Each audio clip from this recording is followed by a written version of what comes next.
Hello everyone, welcome back to my channel free medical education. I am doctor Harjas. आज हम बात करेंगे 5 important terms जो कि बहुत ही बेसिक है, उसके साथ साथ बहुत ही कॉमन टर्म्स है जिसको डॉक्टर अक्सर पेशेंट की जो मेडिकल शीट होती है उस पर लिखते हैं। तो फर्स्ट है dyspnoea. Dyspnoea is the medical term for difficulty breathing और shortness of breath. It is a symptom of many conditions that affect the respiratory system.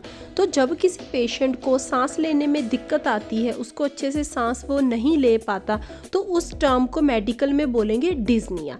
तो इसके बहुत सारे कारण हो सकते हैं, जैसे कि उसको कोई रेस्पिरेटरी की प्रॉब्लम हो या फिर उसको कोई हार्ट डिजीज हो। नेक्स्ट है cyanosis. Cyanosis is a bluish color in the skin, lips and nail buds caused by a shortness of oxygen in the blood। तो जब किसी को सांस की दिक्कत आती है, तो सांस की दिक्कत आने की वजह से क्या होता है, ब्लड में ऑक्सीजन का लेवल कम हो जाता है।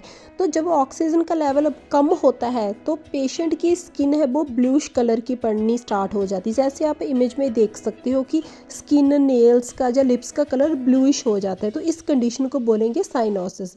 तो इसके भी कारण है, जैसे कि रेस्पिरेटरी की डिजीज़, हार्ट डिजीज़ हो सकती है। नेक्स्ट थर्ड है dysphagia. Dysphagia is a medical term for difficulty swallow.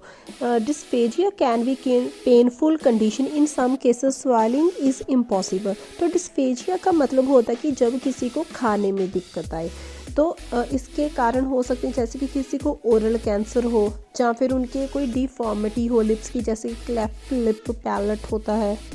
Next fourth है रिलैप्स, रिटर्न ऑफ डिजीज़ और symptoms after a patient has recovered. तो एक बार जब पेशेंट को कोई डिजीज़ से वो सफ़र हुआ, वो ठीक होगा, पर थोड़े टाइम के बाद वापस उसके जो सिम्टम्स हैं डिजीज़ के वो आ गए, तो उस कंडीशन को बोल देते हैं रिलैप्स।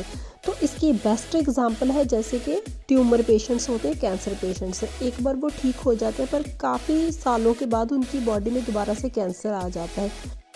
नेक्स्ट है biopsy. Biopsy is a procedure to remove a piece of tissue और a sample of cells from your body so that it can be tested in a laboratory.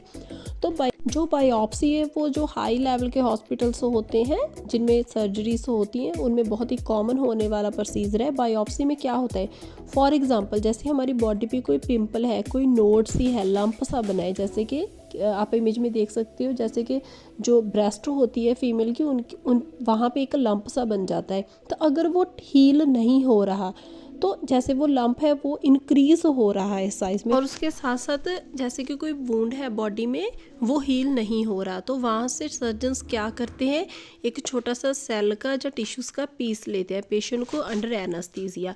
तो उस पीस को laboratory में test करने के लिए भेजा जाता है, जैसे कि वहाँ पे कोई कैंसर तो नहीं बन रहा।